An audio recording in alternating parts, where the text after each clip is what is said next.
Hello students, today's topic is the uses of the Newton's second law of motion to determine the acceleration in the some practical cases. इस topic में हम लोग Newton second law का simple सा लेना देना है force से, फोर्स और एक्सेलरेशन। तो इस पूरे टॉपिक में हम लोग क्या करेंगे कि किसी बॉडी पे अगर फोर्स लगाते हैं तो उसमें किस तरीके से एक्सेलरेशन प्रोड्यूस होगा इसके बारे में देखेंगे, ठीक है। और कुछ अलग अलग केस को हम लोग डिस्कस करेंगे। जैसे पहला केस हम लोग डिस्कस करने जा रहे हैं, when the block means body, when the block is placed on the smooth horizontal plane. मैं इसको मेंशन कर दूं,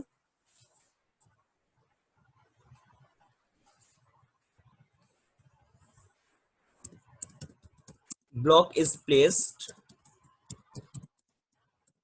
on smooth horizontal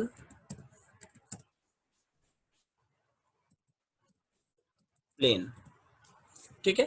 अच्छा, यहां स्मूथ का मतलब है कि फ्रिक्शनलेस, ठीक है। यानी कि वो जो प्लेन है वो फ्रिक्शनलेस है, उसमें किसी भी टाइप का फ्रिक्शनल फोर्स काम नहीं करेगा। चलिए देखा जाए फिर टॉपिक। इसको पॉइंट नंबर 1 बोल दूं क्या? चलिए बोल देते हैं, ये पॉइंट नंबर 1 है, ठीक। अब इसके अंदर भी कुछ केसेस होंगे, उसको एक एक करके देखेंगे। सबसे पहला केस है इस टॉपिक के अंदर, वो है when force is applied horizontally, force F is applied horizontally,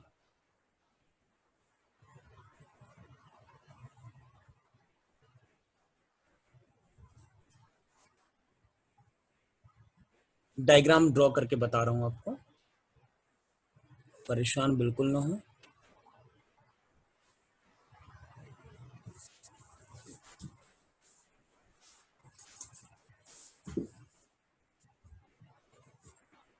एक हॉरिजॉन्टल प्लेन ले लेते हैं, कलर चेंज कर दो।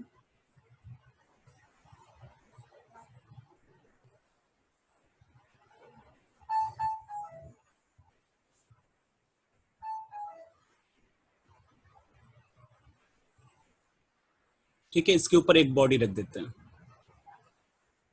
चलिए, ये हो गई हमारी बॉडी। अब इस पे जो फोर्स लग रहा है वो हॉरिजॉन्टली लग रहा है, यानी कि इस तरीके से, ऐसे, ठीक है। फोर्स F, इस बॉडी का मास m है, तो mg वेट जो है नीचे की तरफ काम करेगा,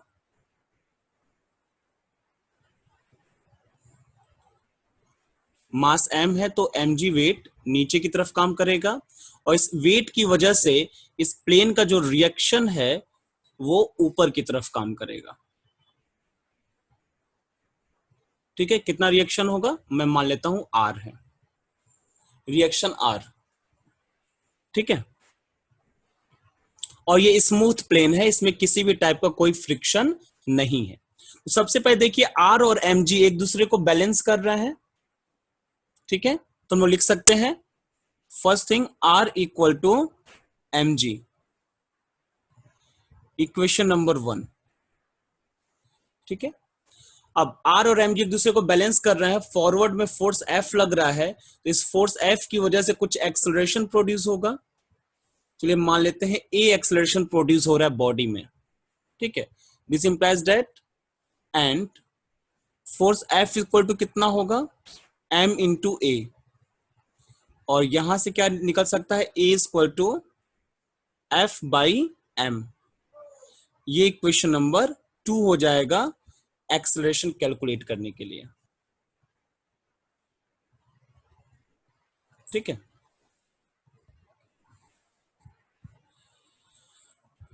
अच्छा, यही जो केस है ना, ये कुछ इस तरीके से भी हो सकता है, सेम केस कुछ इस तरीके से भी हो सकता है। जैसे यहां पे क्या, ऑब्जेक्ट को हम पुल कर रहे हैं, मैं यहां मेंशन कर दूं, पुल, खींच रहे हैं ना ऑब्जेक्ट को हम लोग, ठीक है। इसी यही केस कुछ ऐसा भी हो सकता है,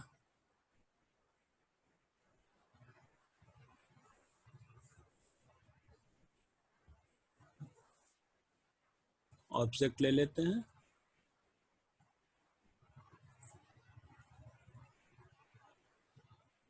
यहां पे ऑब्जेक्ट को पुश किया जाए इस तरीके से, पीछे जैसे फोर्स लगाया जाए, फिर भी वेट जो है नीचे की तरफ काम करेगा और जो वेट का जो रिएक्शन है वो ऊपर की तरफ काम करेगा।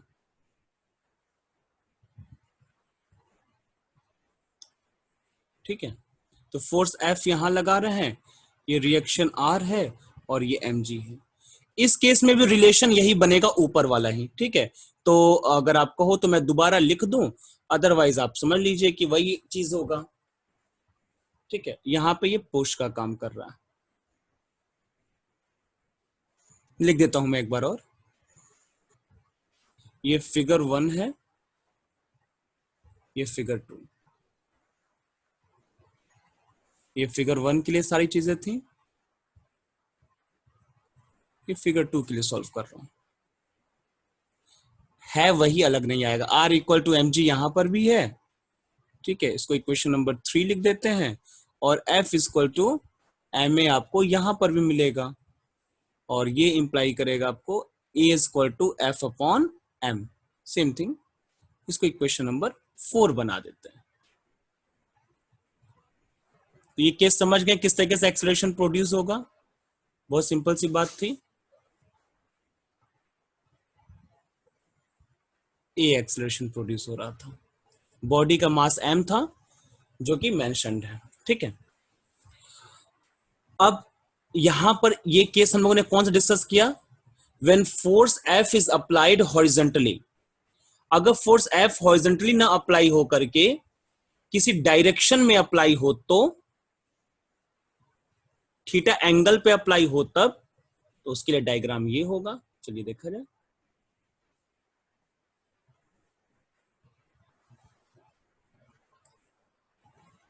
ये हमारा ऑब्जेक्ट है, और यहां पे जो फोर्स है वो हम किसी एंगल पे अप्लाई कर देते हैं इस तरीके से, हॉरिजॉन्टल से किसी एंगल पर। ठीक है, ये हॉरिजॉन्टल लाइन है जो मैं थोड़ा सा लाइट कलर में ड्रॉ किया है, और ये हॉरिजॉन्टल से कितने एंगल पर है, थीटा एंगल पर। F फोर्स हमने अप्लाई कर दिया।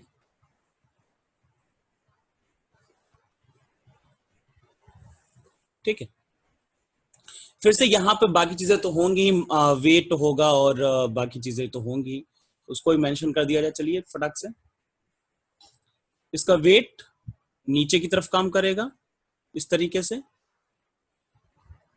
mg, और इसका रिएक्शन जो है ऊपर की तरफ काम करेगा,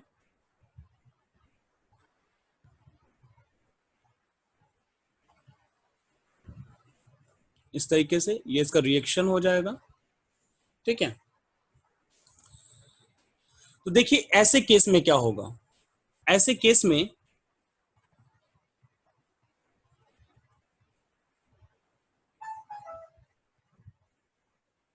ये जो F है इसको हम दो कंपोनेंट्स में ब्रेक कर देंगे।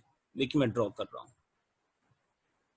ये जो F है इसको हम लोग दो कंपोनेंट्स में ब्रेक कर देंगे।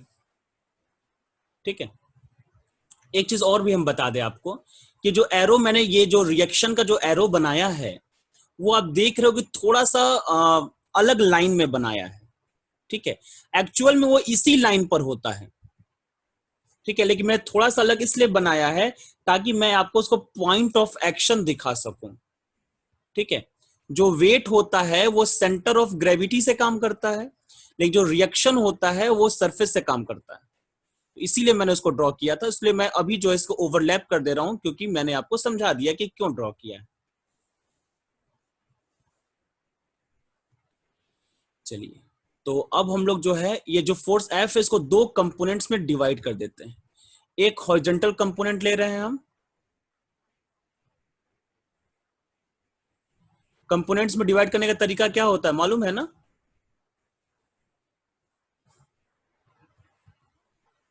कंपोनेंट डिवाइड करने का तरीका मैं आपको बता दूं। देखो, इसको यहां से एक पैरेललोग्राम बना देते हैं। ठीक है, एक parallelogram.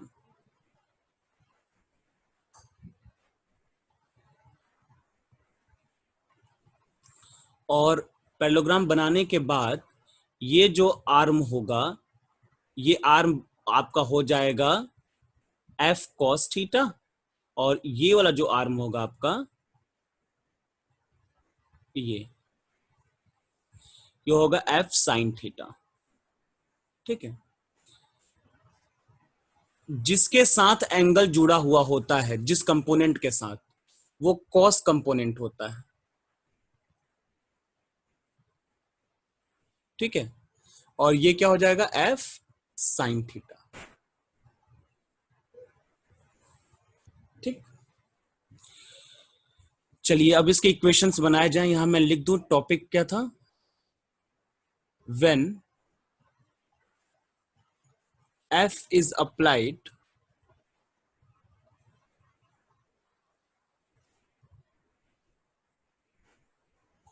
Eight some angle. Numericals में सबका यूज होने वाला है। ठीक है, किस एंगल पर अप्लाई किया जाए तब क्या होगा। देखिए यहां पर जो mg फोर्स है ये डाउनवर्ड काम कर रहा है, और अपवर्ड डायरेक्शन में आर और एफ साइन थीटा दोनों ही काम कर रहे हैं। यानी कि mg किससे बैलेंस है, mg equal to R plus F sine theta. ये दोनों मिलकर के mg को बैलेंस कर रहे हैं। तो एक इक्वेशन ये बन जाएगा। ठीक है, या चाहे तो यहां थोड़ा सा और सॉल्व कर सकते हैं, और आर की वैल्यू आप यहां से निकाल लीजिए। क्या निकल जाएगा, mg minus F sine theta.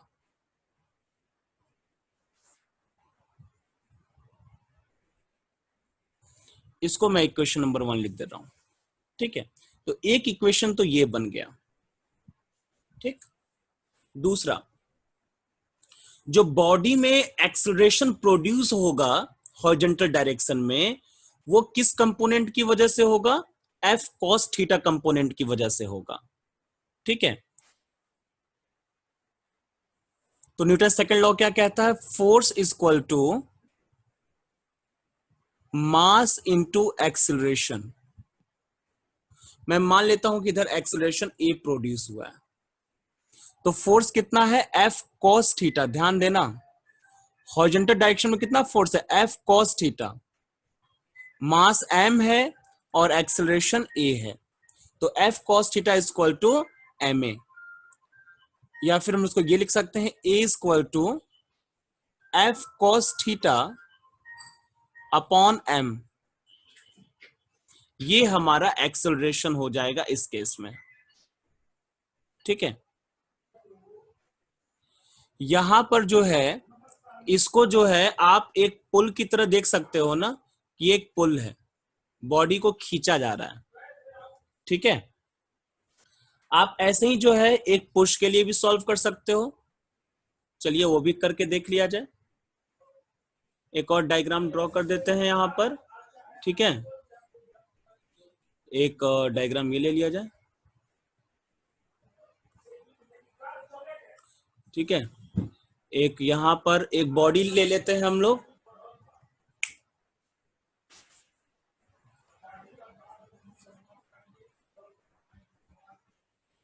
ठीक है, अब यहां पर जो है एक हम लोग पुश लगाया जाए, तो पुश इस तरीके से लगता है ना।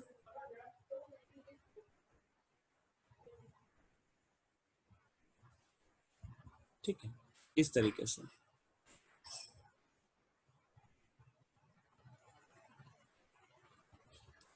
तो ये एक फोर्स एफ है जिससे कि हम इस ऑब्जेक्ट को पुश कर रहे हैं। ठीक है, अब इसका वेट तो नीचे की तरफ काम करेगा एज सच, जैसा कि आप जानते हैं बहुत पहले से। तो वेट को मैंने नीचे की तरफ लगा दिया।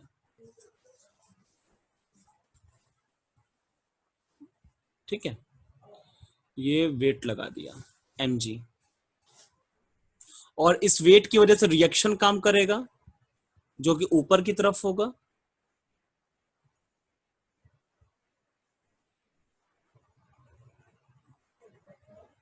आपको मालूम है सब पॉइंट ऑफ एक्शन कहां से काम करता है, इसलिए मैंने ओवरलैप करके ड्रॉ किया।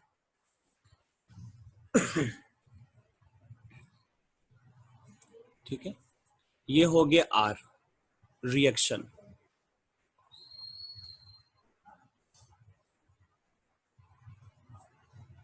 अब इसको भी हम लोग यहां पर ब्रेक कर सकते हैं। देखो यहां पर भी हमको इसको दो कंपोनेंट्स में ब्रेक करना पड़ेगा।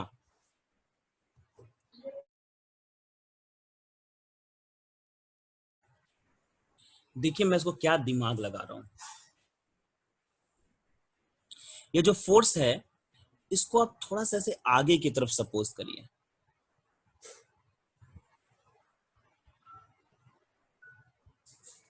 ठीक है, इसका उसी लाइन ऑफ एक्शन में हमने आगे कर दिया थोड़ा सा। देखिएगा बहुत मजेदार चीज है। अब इसको दो कंपोनेंट में ब्रेक करना है। चलिए दो कंपोनेंट में ब्रेक कर दिया जाए। तो मैंने क्या बोला था कि यहां से क्या बनते हैं, बनाते हैं लोग पैरेललोग्राम बनाते हैं ना। यही तो पैरेललोग्राम रूल तो आप लोग जान नहीं रहे हैं। एक पैरेललोग्राम बना दिया जाए,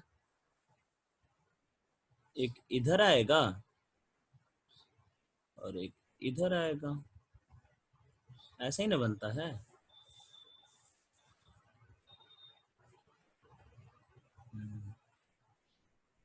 ठीक, ऐसे आप लोग फटाक से भी कर सकते हो, मैं इतना। अब इसको दो कंपोनेंट ब्रेक कर दें।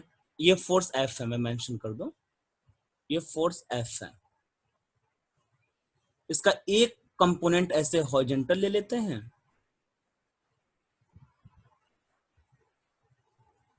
और एक कंपोनेंट ऐसे वर्टिकल ले लेंगे, इस तरीके से। ये एंगल जो है मैंने माना है कि हॉरिजॉन्टल से जो फोर्स एफ है ये थीटा एंगल बनाया हुआ था। ठीक है, तो अगर ये थीटा है तो ये भी क्या होगा, थीटा। और मैंने समझाया है कि जिसके साथ एंगल जुड़ा रहेगा वो कॉस कंपोनेंट होगा। तो एफ कॉस थीटा ये हो जाएगा और ये हो जाएगा एफ साइन थीटा। ठीक है, चलिए ये फिगर नंबर 3 लिख देते हैं इसको, और इसको फिगर नंबर 4 लिख देते हैं। बहुत इंटरेस्टिंग है। ये मैंने फिगर 3 के लिए सब कुछ सॉल्व किया था और यहां पे भी छोटा सा हम फिगर नंबर 4 के लिए करेंगे।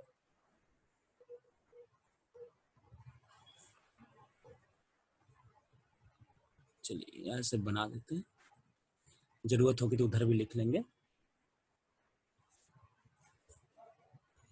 फिगर नंबर 4 यहां देखिए, तो जो mg जो r है, ठीक है, ये किसके किससे बैलेंस हुआ, ये दोनों फोर्स f साइन थीटा और mg दोनों मिल करके r को बैलेंस किए हुए हैं। तो यहां लिख सकते हैं mg plus f sine theta.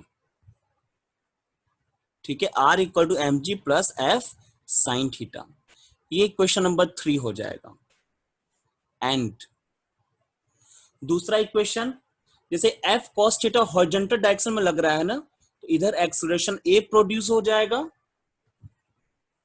तो जो a एक्सेलरेशन प्रोड्यूस होगा वो किसकी वजह से हो रहा है, f cos थीटा की वजह से हो रहा है। हम लोग क्या लिखेंगे, f cos theta is equal to mass into acceleration, या फिर इसको क्या लिखा जा सकता है, acceleration is equal to mass force f cos theta upon mass. ठीक, ये इक्वेशन नंबर हमारा 4 हो जाएगा। यहां पे एक चीज आप देख रहे होगे कि equation number 2 sorry equation number 3 और 1 तो डिफरेंट होंगे, लेकिन जो इक्वेशन नंबर 2 और 4 सेम है। ठीक है, तो ये आपका जो केस था किसका था, पुश का था।